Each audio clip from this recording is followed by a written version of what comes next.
Was it a serial killer or someone they knew?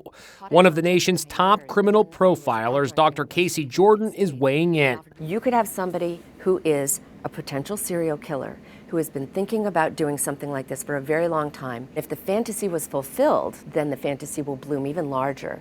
And very often you're going to find a perpetrator who feels compelled to do it again. But Dr. Jordan says another, perhaps stronger possibility, they were acquaintances. Could this have been a fellow student? Statistically, it's most likely to be someone from that community. Most likely to be a fellow student, somebody who may have been in the house before or invited into the house even in those early morning hours, perhaps by one of the victims. We can't rule that out. The use of a large knife, possibly a Rambo-style combat knife like this, is also telling. We can't rule out the fact that there's a sexual nature to it. In criminology, we often talk about piquerism, the use of an assailant who is stabbing with a knife, if you will, as a substitute for sexual activity, sometimes because of their lack of ability to perform. Wow. And what about the two roommates who survived? Jordan finds it completely plausible that they didn't hear anything. A lot has been made about the fact that there were two female roommates in the house that didn't hear anything.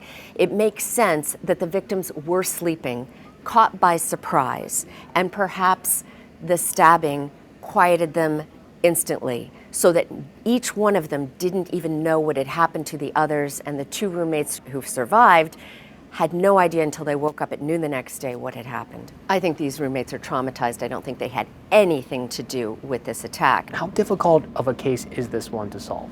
It could be very difficult to solve, mostly because if you don't catch them within the first 48 hours and they've left town and you don't have any DNA evidence, they could be anywhere at any time thinking about doing it again.